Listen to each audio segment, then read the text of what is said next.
Anda kembali di Warta Istana Pemirsa. Sebuah bandara baru telah berdiri di Kepulauan Riau.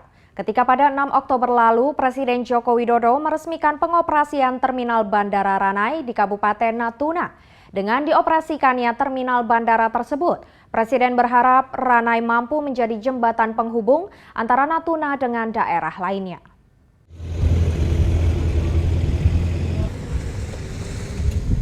Dalam kunjungannya ke Natuna, Kepulauan Riau untuk menghadiri rangkaian peringatan Hari Ulang Tahun yang ke-71 TNI pada Kamis 6 Oktober, Presiden Joko Widodo meresmikan pengoperasian Bandar Udara Ranai. Dengan diresmikannya Bandara Ranai ini, Presiden mengharapkan peningkatan pendapatan negara seperti di sektor pariwisata dan perikanan. Presiden juga menginginkan keberadaan Bandara Ranai yang mempunyai landasan pacu sepanjang 3.865 meter persegi ini dapat menunjang kegiatan perekonomian masyarakat di Natuna. Kita harapkan dengan jembatan udara ini, pergerakan orang, pergerakan barang, mobilitas orang, mobilitas barang akan semakin lebih cepat. Dan kita harapkan juga biaya logistik, biaya transportasi juga menjadi lebih murah. Menurut Presiden, untuk dapat bersaing dalam era kompetisi seperti sekarang dibutuhkan konektivitas yang mampu menghubungkan daerah-daerah di Indonesia dengan memandang laut dan langit sebagai penghubung dan pemersatu Indonesia. Presiden juga mengapresiasi kerjasama antara Angkatan Udara dengan pemerintah daerah setempat yang berkolaborasi dalam menyukseskan pembangunan Bandar Udara Ranai tersebut. Tim Liputan Kantor Berita Antara mewartakan. Dan runway-nya dibangun oleh Angkatan Udara. Kita ke warta lainnya pemirsa, Partai Persatuan Pembangunan meminta amandemen Undang-Undang Dasar 1945 untuk mencantumkan status orang Indonesia asli sebagai Presiden dan Wakil Presiden. Menanggapi hal tersebut, Wakil Ketua DPR Fahri Hamzah berpendapat agar para pejabat yang merupakan warga keturunan tetap fokus pada tugasnya melayani publik. Wakil Ketua DPR RI Bidang Kesejahteraan Rakyat Fahri Hamzah menanggapi tentang usulan Partai Persatuan Pembangunan yang meminta perubahan amandemen Undang-Undang Dasar 1945, terutama Pasal 6 Ayat 1, agar mencantumkan status warga asli Indonesia bagi Presiden dan Wakil Presiden di tanah air.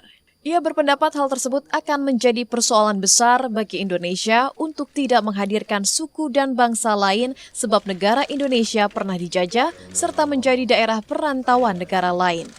Karena itulah pemerintah mulai mengizinkan warga negara keturunan untuk turut berperan dalam pemerintahan.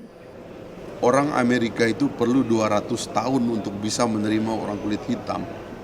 Ya. Itu ratusan tahun.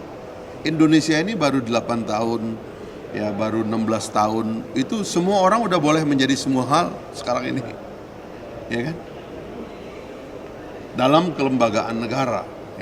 Namun ia tidak sepakat bila ada pihak tertentu yang kerap mempermasalahkan etnis seseorang dan menghubungkannya dengan kapasitas dirinya sebagai pemimpin. Menurutnya, para pejabat publik sebaiknya tetap fokus pada tugasnya melayani masyarakat.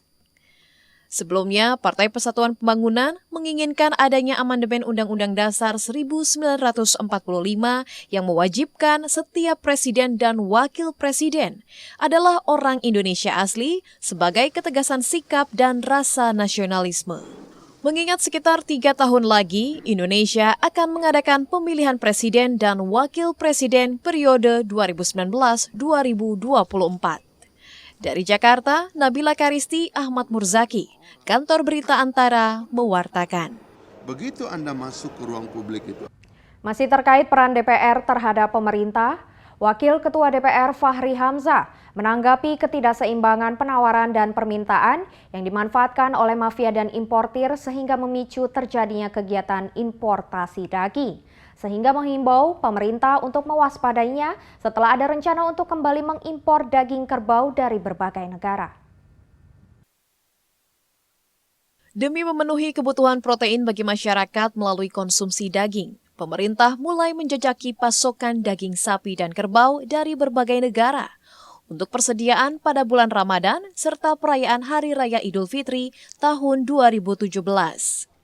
Menanggapi hal tersebut, Wakil Ketua DPR RI Fahri Hamzah yang ditemui pada Kamis 6 Oktober di Gedung Parlemen Senayan, Jakarta berpendapat, Kegiatan importasi yang kerap dilakukan oleh pemerintah disinyalir sebagai peran dari kegiatan mafia dan importir. Menurutnya, hal itu akan berdampak pada kemunduran permanen bagi pemerintah untuk melakukan swasembada pangan.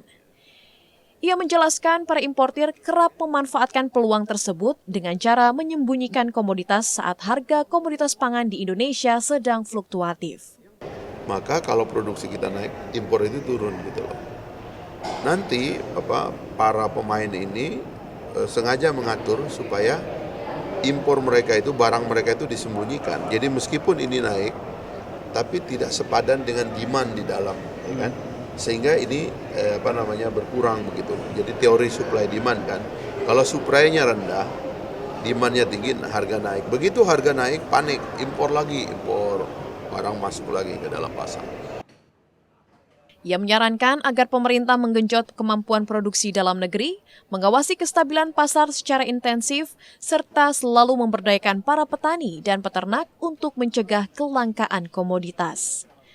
Dari Jakarta, Nabila Karisti, Ahmad Murzaki, Kantor Berita Antara, mewartakan. Pemerintah sendiri menjamin ketersediaan kebutuhan pangan, khususnya beras hingga pertengahan tahun depan, di mana Menteri Perdagangan Enggar Tias Tolukita menegaskan bahwa hasil produksi beras lokal telah melampaui target meski di tengah kondisi anomali cuaca. Menteri Perdagangan Enggar Tias Tolukita mengatakan, stok kebutuhan pangan masih mencukupi hingga pertengahan tahun depan. Hasil produksi beras lokal telah melampaui target, meski di tengah kondisi anomali cuaca. Saat ini pemerintah menyediakan sekitar 2 juta ton beras jenis PSO1 yang tersimpan di gudang. Menteri Perdagangan menegaskan pemerintah tidak akan melakukan impor pangan khususnya beras. Menteri Enggar Tias Tolukita Kamis sore menemui Sri Sultan Hamengkubuwono X di Kepatihan Kompleks Kantor Gubernur Daerah Istimewa Yogyakarta. Kita memiliki stok yang cukup. Ada komoditas yang terpengaruh dengan adanya perubahan cuaca? Untuk sampai dengan akhir tahun ini tidak. Sampai dengan akhir tahun ini semuanya aman. Untuk komoditasnya, stoknya? Kita cukup untuk beberapa bulan. Kalau yang beras yang PSO1 hampir 2 juta ton, itu yang stok itu, sehingga ini semua tidak ada kekhawatiran sama sekali. Sementara terkait harga sayur mayur, Menteri Perdagangan Enggar Tias Tolukita mengingatkan kondisi anomali cuaca memungkinkan terjadinya lonjakan harga sayur mayur, khususnya cabai. Dari Yogyakarta, Victorianus, Kantor Berita Antara, mewartakan. Usai jeda berikut, Warta Istana masih akan kembali dengan warta tentang Presiden yang membuka Trade Expo Indonesia ke-31. Tetaplah bersama kami.